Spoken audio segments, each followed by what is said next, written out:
کہ ذرا بہتر صورتحال ہو تو وہ کسان گنگا رام سے رابطہ کرے اور کسی مناسب طریقے سے اسے صورتحال سے آگاہ کرے۔ اس نے ایک جگہ تلاش کی، جہاں ایک چھپر کے نیچے بھوسے کے ڈھیر تھے۔ ابھی اچھا خاصا اندھیرا تھا کہ گنگا رام جاگ گیا۔ کچھ دیر وہ گمسم سا بیٹھا رہا، پھر بغیر ہل اور بیلوں کے باہر نکل گیا۔ اس کے پیچھے پیچھے شاہ زیب بھی نکل آیا۔ گنگا رام کا رخ اپنے کھیتوں کی طرف تھا۔ شاہ زیب بھی وہاں پہنچ گیا اور کچھ فاصلے پہ رک کر اس نے کہا، گنگا رام، کیا تم میری آواز سن سکتے ہو؟ گنگا رام نے ادھر ادھر دیکھا، پھر شاہ زیب پر نگاہ ڈالتے ہی وہ دہشت سے چیخا۔ اب شاہ زیب کو زیادہ تکلف کرنا مناسب نہ محسوس ہوا۔ وہ یہ تو دیکھ چکا تھا کہ وہ بے جسمی کے عالم میں ضرور ہے، لیکن اس کے ہاتھ کسی کو بھی گرفت میں لے سکتے ہیں۔ چنانچہ وہ آگے بڑھا اور اس نے گنگا رام کے بازو پکڑ لیے۔ گنگا رام کی چیخیں اور تیز ہو گئیں، بچاؤ بچاؤ، کوئی ہے؟ مجھے بچاؤ، ہے بھگوان، بھوت! گنگا رام، میں بھوت پریت نہیں ہوں، تیری فائدے کی بات کرنا چاہتا ہوں۔ اگر تو ہوش و حواس میں ہے تو خاموشی سے میں جو کہہ رہا ہوں وہ سن، میں تجھے کوئی نقصان نہیں پہنچاؤں گا۔ ارے بھیا،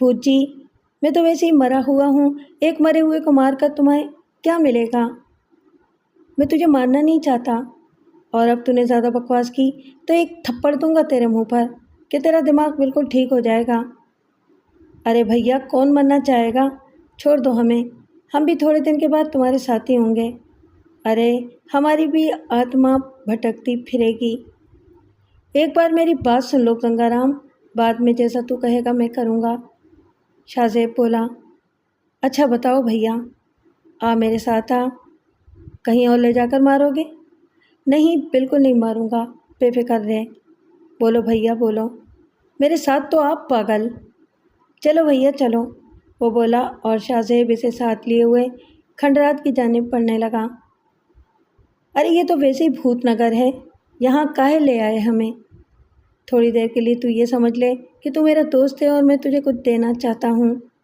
بڑی مشکل سے گنگا رام قبضے میں آیا اور شاہ زیب اسے ساتھ لے کر باولی پہنچ گیا۔ گنگا رام نے اب سب کچھ اس پر چھوڑ دیا تھا۔ چنانچہ وہ گنگا رام کو اس دروازے تک لے گیا۔ اس نے دروازہ کھولا، دن کا وقت تھا، اس لیے ہر طرف تھوڑا تھوڑا اجالا بھی پھیلا ہوا تھا۔ شاہ زیب نے گنگا رام کو سونے کے وہ انبار دکھائے تو گنگا رام پر غشی طاری ہونے لگی۔ ارے یہ کیا ہے بھیا؟ کیا ہے؟ سونا ہے اور کیا ہے؟ اور یہ سب کچھ تیرے لیے گنگا رام۔ اگر تھوڑی سی عقل ہے تو پہلے جو کچھ میں کہہ رہا ہوں اسے سن لے۔ تجھے اس سونے کے ڈھیر کے بارے میں کسی کو کچھ بتانے کی ضرورت نہیں ہے۔ اگر تیرے اندر ہمت ہو تو اسے ابھی لے کر چل دے، یا اگر یہاں رکھنا چاہتا ہے تو یہاں رکھ۔ تو اسے آرام سے خرچ کر کے اپنی بیٹیوں کے ہاتھ بھی پیلے کر سکتا ہے، اپنا گھر بھی بنا سکتا ہے، سارے کام کر سکتا ہے تو، کیا سمجھا؟ اچھا ایسا کر کہ تو یہاں بار بار کیسے آئے گا؟ میں تیرا گھر دیکھ چکا ہوں، اس گٹھری کو اٹھا اور کندھے پر رکھ کر اپنے گھر چل، وہاں اسے کسی مناسب جگہ چھپا دے، تھوڑے تھوڑے سے سونے کے زیور نکال اور کسی آبادی میں جا کر بیچ دے، یہ چیزیں تیرے سارے دل درد دور کر دیں گی۔ سو تو ہے مہاراج، پر کچھ نہیں، اب بیکار باتیں مت کر، یہ سب کچھ تیرا ہے اور تیرے لیے ہے۔ گنگا رام کے تو بدن میں جیسے کرنٹ دوڑ گیا، ایسے بھاگ بھاگ کر کام کرنے لگا کہ کوئی دیکھے تو دیکھتا رہ جائے۔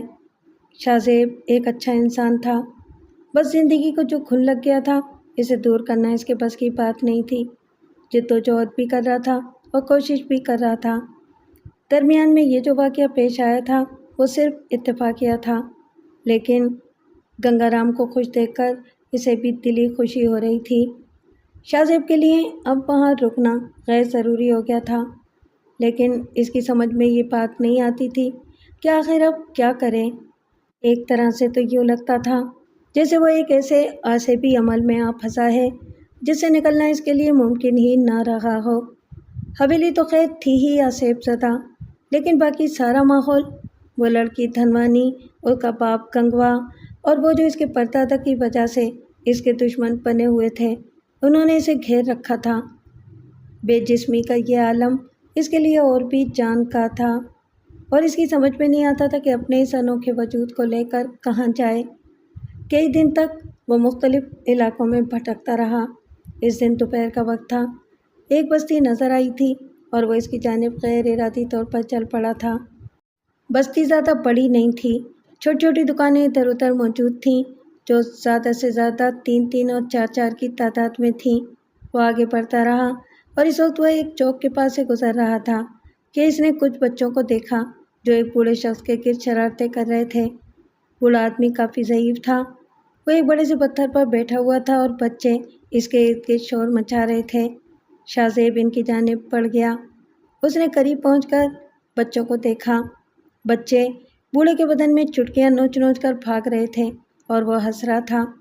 پھر اس نے جیب سے تھوڑی سی مٹھائی نکالی اور بچوں سے بولا، بس اب کھیل کود کا وقت ختم، میں تھک گیا، لو مٹھائی کھاؤ اور بھاگو۔ بوڑھا کافی خوش مزاج معلوم ہوتا تھا۔ اس نے وہاں موجود بچوں کو تھوڑی تھوڑی مٹھائی دی اور پھر اچانک ہی شاہ زیب کی طرف رک کر کے بولا، تو بھی آ جا، میرے سامنے تو بھی بچہ ہی ہے، لے مٹھائی کھا۔ شاہ زیب دھک سے رہ گیا اور پھر وحشت زدہ انداز میں ادھر ادھر دیکھنے لگا۔ کیا بوڑھا اسے مخاطب کر رہا ہے؟ کیا اس کی بے جسمی کی کیفیت ختم ہو گئی؟ وہ ایک دم آگے بڑھا اور اس نے حیرانی سے کہا، آپ نے مجھ سے یہ بات کہی ہے بابا؟ لے تو اب تیرے سوا اور کون یہاں ہے؟ وہ سسرے تو مٹھائی لے کر بھاگ گئے۔ بابا میں ہاں تو دیکھ، ایک بات کہوں تجھ سے، نیکیاں کبھی ضائع نہیں جاتی۔ تو کیا جانے اس نکتہ نواز کو کہ تیری کون سی ادائے سے بھا جائے اور وہ تجھے وہ سب کچھ دے دے۔ ابے مٹھائی نہیں کھائے گا کیا؟ ابھی تک ہاتھ نہیں بڑھایا۔ شاہ زیب گھٹنوں کے بل بیٹھ گیا اور اس نے بڑے احترام سے وہ مٹھائی اپنے دونوں ہاتھوں میں لے لی۔ کھا لے اور بھاگ جا یہاں سے، چل بھاگ، پھوٹ یہاں سے، بوڑھے نے عجیب سے انداز میں کہا اور خود بھی پتھر سے اٹھ گیا۔ پھر وہ تیز رفتاری سے ایک سمت بڑھ گیا۔ شاہ زیب نے مٹھائی منہ میں لے لی تھی اور اس کی آنکھوں سے آنسو بہہ نکلے تھے۔ اگر اس کی بے جسمی کی کیفیت ختم ہو گئی ہے تو پھر زندگی دوبارہ شروع ہو سکتی ہے۔ جو گم ہو گیا ہے وہ مل جائے تو پھر کیا کچھ نہیں ہو سکتا۔ چند قدم وہ وہیں کھڑا رہا۔ اس کے دل میں بعد میں خیال آیا کہ کم از کم جائزہ تو لے کہ اس کی بے جسمی ختم ہو گئی ہے یا نہیں۔ وہ ایک دکان کے پاس پہنچا اور اس نے کہا، بھائی صاحب کیا مجھے ایک گلاس پانی مل سکتا ہے؟ دکاندار نے اسے دیکھا اور پھر بولا، مسافر ہو بھائی؟ کہیں سے آئے ہو؟ پہلے تو تمہیں اس بستی میں کبھی نہیں دیکھا۔ اب تو آپ دیکھ رہے ہیں نا مجھے؟ ہاں بھلے آدمی معلوم ہوتے ہو، ٹھہرو میرا گھر پیچھے ہی ہے، میں پانی لے کر آتا ہوں، دکاندار نے کہا اور شاہ زیب کے روئیں روئیں سے خوشی پھوٹ پڑی۔ جس نیکی کا حوالہ اس بزرگ نے دیا تھا، اس کے بارے میں تو فی الحال یہی کہا جا سکتا تھا کہ گنگا رام کو کچھ دینا ہی اوپر والے کو پسند آیا ہے۔ یقیناً اس کی بے جسمی اسی وجہ سے ختم ہوئی ہے۔ دل میں اس نے خدا کا شکر ادا کیا اور اس کے بعد وہ پانی پیا جو دکاندار اندر سے لے کر آیا تھا۔ کھانے کو اس وقت کچھ نہیں ہے مسافر، ورنہ میں تمہیں ضرور دیتا۔ نہیں بھائی، تمہاری مہربانی، ایک سوال کرنا چاہتا ہوں تم سے۔ ہاں پوچھو۔ اس بستی کا نام کیا ہے؟ کوری بستی کہلاتی ہے۔ کیا تم بہت پرانی حویلی کے بارے میں مجھے بتا سکتے ہو؟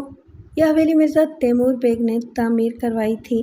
شاہ زیب نے اسے دیکھتے ہوئے سوال کیا۔ دکاندار کے چہرے کا رنگ اڑ گیا۔ پھر اس نے کہا، کیوں؟ تم اس حویلی کے بارے میں کیوں معلوم کرنا چاہتے ہو؟ ایسے ہی بھائی، مجھے شاہ دری جانا ہے، وہ راستہ حویلی کے پاس سے گزرتا ہے۔ ہاں یہی تو میں تم سے کہہ رہا تھا، شاہ دری جا رہے ہو تو حویلی سے بچ کر جانا، یہاں سے سیدھے چلے جاؤ۔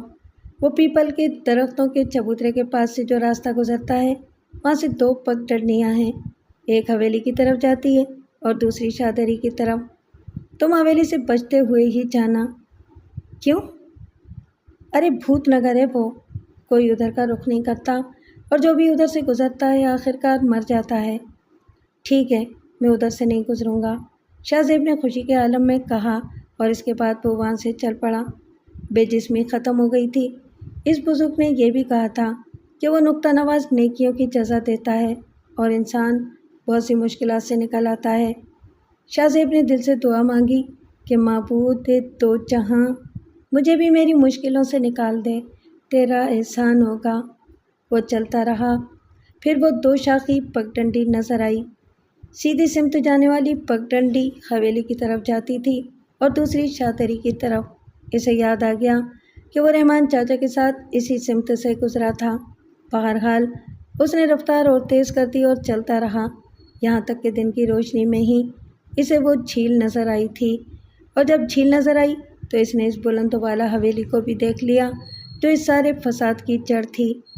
اگرچہ حویلی کی کہانی بے حد خوفناک تھی، لیکن اس وقت اس کی جانب قدم بڑھاتے ہوئے اسے ایک عجیب سی خوشی کا احساس ہو رہا تھا۔ یہ نہیں کہہ سکتا تھا کہ حویلی میں اب وہاں کے مکین اس کا کیسا استقبال کریں گے، لیکن جن مشکلوں سے گزر کر وہ آیا تھا، اس کے بعد یہ حویلی نہ جانے کیوں اسے ایک دم اچھی لگی تھی۔ حویلی کے گیٹ کو دیکھا تو وہاں کوئی تالا وغیرہ نہیں تھا۔ تھوڑا سا دبایا تو گیٹ کھل گیا۔ سامنے ہی اس کی کار کھڑی ہوئی تھی۔ یہاں جو کچھ بھی نہ ہو جائے کم ہے، شاہ زیب نے سوچا اور حویلی میں داخل ہو گیا۔ نہ جانے کیوں اسے لگ رہا تھا جیسے کچھ آنکھیں اس کی نگرانی کر رہی ہوں۔ وہ حویلی کے اندرونی حصے میں پہنچا اور پھر چند قدم آگے بڑھ کر اپنے کمرے کی جانب چل پڑا، مگر تھوڑا سا آگے بڑھا تھا کہ اچانک ایک کمرے سے کوئی برآمد ہوا۔ شاہ زیب ایک دم ٹھٹک کر رک گیا۔ آنے والا اس کی جانب دیکھ رہا تھا اور شاہ زیب کی آنکھیں حیرت سے پھٹ گئی تھیں۔ اسے اپنی آنکھوں پر یقین نہیں آ رہا تھا۔ سامنے عظمیٰ بیگم کھڑی ہوئی تھیں۔ شاہ زیب کے حلق سے چیخ نکلتے نکلتے رہ گئی۔ وہ تیزی سے آگے بڑھا تو عظمیٰ بیگم نے اپنا داہنا ہاتھ اوپر اٹھا دیا۔ ہوش و حواس قائم کرو اور میرے پیچھے آؤ۔ عظمیٰ بیگم کے انداز میں بڑا ٹھہراؤ تھا۔ شاہ زیب کے قدم ایک دم رک گئے۔ اس کے دل میں صرف ایک خیال پیدا ہوا کہ کہیں عظمیٰ بیگم بھی تو موت کا شکار نہیں ہو گئیں اور ان کی روح اپنے بچوں کو تلاش کرتی ہوئی اس حویلی تک آ گئی ہو۔ امی، میری بات تو سنیے۔ لیکن عظمیٰ بیگم اس بڑے کمرے کا دروازہ کھول کر اندر داخل ہو گئیں، جس میں سے اوپر جانے کے لیے سیڑھیوں سے راستہ گزرتا تھا۔ ہاں، جو میز لگی ہوئی تھی اب وہ بالکل صاف ستھری تھی اور اس پر کچھ برتن بھی سجے ہوئے تھے جو بے شک خالی تھے، لیکن ان کی یہاں موجودگی یہ بتاتی تھی کہ انہیں کسی نے استعمال کیا ہے۔ عظمیٰ بیگم ایک کرسی گھسیٹ کر بیٹھ گئیں اور پھر انہوں نے کہا، میں تمہارا بے چینی سے انتظار کر رہی تھی۔ ابھی انہوں نے یہ الفاظ ادا ہی کیے تھے کہ دروازے پر پھر ہلکی سی آہٹ ہوئی اور ایک بار پھر شاہ زیب کے ذہن کو ایک جھٹکا سا لگا۔ وہ رحمان شاہ تھا جو بھاری قدموں سے اندر آ رہا تھا۔ رحمان چچا، شاہ زیب اٹھ کر ان کی جانب لپکا۔ عظمیٰ بیگم نے کہا، مجھ سے پوچھے بغیر کوئی عمل نہ کرو شاہ زیب، تم آ گئے ہو، ہمیں بہت سے اہم فیصلے کرنے ہیں، براہ کرم جذباتی ہونے کی کوشش نہ کرو اور ان فیصلوں کو سنو، تمہارا آنا بے حد ضروری تھا۔ امی، رحمان چچا؟ نہیں، وہ صرف میری مدد کے لیے آ گئے ہیں، ورنہ اب اس دنیا میں ان کا کوئی وجود نہیں ہے۔ کیا؟ شاہ زیب کا منہ حیرت سے کھلے کا کھلا رہ گیا۔ اس نے رحمان چچا کو دیکھا، پتھرائے ہوئے سے کھڑے تھے اور اس کی نگاہیں عظمیٰ بیگم پر جم گئیں۔ اچانک اس کا دل بھر آیا اور وہ روندی ہوئی آواز میں بولا، امی؟ نہیں، میں زندہ ہوں، تم چاروں کو تلاش کرتی ہوئی یہاں آ گئی ہوں۔ یہاں آ کر میں نے حویلی والوں سے رابطہ قائم کیا اور ان سے اپنے بچوں کے بارے میں پوچھا تو انہوں نے ایک ذمہ داری میرے کندھوں پر ڈال دی۔ بھائی رحمان شاہ میرے سامنے آئے اور انہوں نے بتایا کہ اب وہ اس دنیا کے باسی نہیں ہیں، وہ یہاں کے آصبوں کا شکار ہو گئے۔ مجھ سے کہا گیا کہ اگر میں انصاف کے پتھر پر بیٹھ کر بات کروں تو وہ میرا فیصلہ قبول کر لیں گے۔ سنگ انصاف ایک دوسرے کمرے میں لگایا گیا ہے، تمہاری واپسی کا انتظار تھا۔ امی، اگر ایسی بات ہے تو کیا ان لوگوں نے آپ کو میرے بھائیوں کے بارے میں بتایا جن کی تلاش میں ہم یہاں آئے ہیں؟ اور اگر رحمان چچا کی روح اسی طرح یہاں آ سکتی ہے تو کیا میرے باپ کی روح اس طرح یہاں نہیں آ سکتی؟ نہیں، اورنگزیب سے ان لوگوں کو اختلاف ہے، جبکہ رحمان چچا سے ان کا کوئی جھگڑا نہیں ہے، وہ بس ایک حادثے کے تحت مارے گئے تھے۔ تم یہ بتاؤ کہ کیا ابھی سنگ انصاف تک آنا چاہتے ہو یا کچھ انتظار کرو گے؟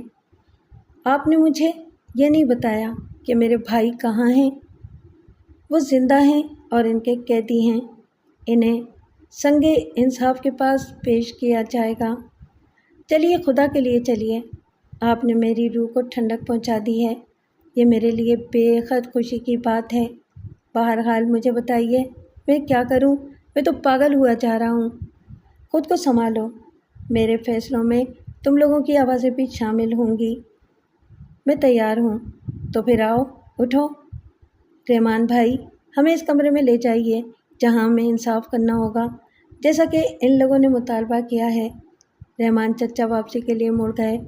شاہ زیب اور عظمیٰ بیگم ان کے پیچھے پیچھے چل رہے تھے۔ خاصا فاصلہ طے کرنے کے بعد وہ جس جگہ پر پہنچے وہ بڑی عجیب سی جگہ تھی۔ درحقیقت جس جگہ کو سنگ انصاف کہا جا رہا تھا وہ کسی بادشاہ کا تختی محسوس ہوتی تھی۔ سیاہ رنگ کا ایک خوبصورت پتھر جس پر عظمیٰ بیگم کو بیٹھنے کی پیشکش کی گئی، اور اچانک ہی شاہ زیب نے دیکھا کہ عظمیٰ بیگم کا پورا بدن روشن ہو گیا ہے۔ یہ عجیب سی روشنی تھی جو کسی طرف سے پڑ نہیں رہی تھی، بلکہ یوں لگ رہا تھا جیسے یہ روشنی عظمیٰ بیگم کے اندر سے پھوٹ رہی ہو۔ پھر ایک دروازہ کھلا اور اس میں سے لا تعداد انسانی ڈھانچے نمودار ہوئے۔ یہ ڈھانچے ایک قطار کی شکل میں اندر آ رہے تھے۔ ان کی تعداد بہت زیادہ تھی۔ وہ سب کے سب بڑے نظم کے ساتھ بڑے کمرے کی دیواروں سے ٹک کر کھڑے ہو گئے، اور پھر سب سے زیادہ صبر آزما منظر سامنے آیا۔ یہ شاہ زیب کے تینوں بھائی تھے جو اسی دروازے سے نمودار ہوئے تھے، لیکن کسی تاثر کے بغیر۔ وہ خاموشی سے اس تخت کے پیچھے آ کر کھڑے ہو گئے۔ عظمیٰ بیگم کے اندر کوئی جذباتی کیفیت پیدا نہیں ہوئی تھی، یوں لگتا تھا جیسے وہ پہلے بھی ان کو دیکھ چکی ہوں۔ پھر ایک اور کردار اندر داخل ہوا، یہ اگھوری تھا۔ عظمیٰ بیگم کے سامنے تخت کے پاس آ کر کھڑا ہو گیا۔ پھر اس نے کہا، انسان کی ماں، دین دھرم کو بھول جا، سنسار میں ہر جاندار ایک ہی نام لیتا ہے۔ اگر جانور بھگوان کو خدا نہیں کہتے تو وہ مجرم نہیں ہیں، کیونکہ وہ اپنی زبان میں اپنے مالک کو پکارتے ہیں۔ ماں، ہمارے ساتھ انصاف کر، صرف انصاف کے پتھر پر بیٹھ کر یہ سوچ کہ ہم بھی تو بھگوان کے داس ہیں۔ مرزا تیمور نے ہم سے ہمارے مرگٹ کی زمین چھین لی، اس نے ان سب سے ان کی زمینیں مانگی، اور جب انہوں نے ہاتھ جوڑ کر دینے سے انکار کیا تو تیمور بیگ نے ان سب کو اس حویلی میں بلا کر ان کا جیون چھین لیا، اور اس کے بعد خود بھی مر گیا، اور اپنی نسلوں کو ہدایت کی کہ وہ اس حویلی پر کبھی ہمارا قبضہ نہ ہونے دیں، یہ ہمارے انتم سنسکار کی جگہ ہے۔ کیا کہتی ہے تو؟ مرزا اورنگزیب تک نے اس حویلی کی نگرانی کی اور ہماری نیتا دھنوانی کو قید کر دیا۔ بڑے ناانصافی ہوئی ہے ہمارے ساتھ۔ ہماری چتا ہمیں دے دے، ہمارا شمشان گھاٹ ہمیں دے دے تاکہ ہمارے مردے تو جل سکیں۔ ماں، ہم نے جو کچھ بھی کیا انتقام کے راستے پر لگ کر کیا، کیا کہتی ہے تو؟ اچانک ہی عظمیٰ بیگم کے بدن میں تھر تھری سی پیدا ہوئی، اور پھر اس کی آواز ابھری، یہ تمہاری جگہ ہے، وہ تمہاری زمینیں ہیں۔ میں نہیں جانتی کہ اب ان زمینوں پر کون کیا کر رہا ہے، لیکن تم لوگ اپنے پریوار کو اگر خبر کر سکتے ہو تو کر دو کہ ان زمینوں پر ہمارے خاندان کا قبضہ ختم ہو گیا ہے، وہ انہیں حاصل کر کے آباد کر سکتے ہیں، اور بس اس کے علاوہ مجھ سے کچھ چاہتے ہو تو بتاؤ۔ کمرہ طرح طرح کے نعروں سے گونج اٹھا، اور پھر اچانک عظمیٰ بیگم کا بدن پہلے جیسا ہو گیا، اور اس کے ساتھ ہی شاہ زیب کے تینوں بھائی ہوش میں آ گئے۔ عظمیٰ بیگم نے پورے خلوص کے ساتھ حویلی چھوڑی اور سب کار میں بیٹھ کر باہر نکل آئے تو اچانک ہی شاہ زیب نے کہا، رحمان چاچا؟ نہیں، وہ صرف ہماری رہنمائی کے لیے آئے تھے اور واپس چلے گئے۔ پھر ان لوگوں نے ایک اور منظر دیکھا۔ اچانک ہی پوری حویلی انتہائی بلند و بالا شعلوں میں گھر گئی۔ یہ شعلے آسمان سے باتیں کر رہے تھے۔ حویلی کے جلنے کی تپش یہاں تک پہنچ رہی تھی، اور حویلی راکھ کے ڈھیر کی طرح زمین پر بیٹھتی جا رہی تھی، اور تھوڑی دیر کے بعد راکھ کے اونچے انبار کے علاوہ وہاں کچھ نہ رہا۔ پھر تیز ہوائیں چلنے لگیں اور حویلی کی راکھ اڑ کر چاروں طرف پھیل گئی تو عظمیٰ بیگم نے کہا، چلو شاہ زیب، رفتار تیز کرو، حقداروں کا حق حقداروں کو مل گیا۔ شاہ زیب نے کار کی رفتار بڑھا دی تھی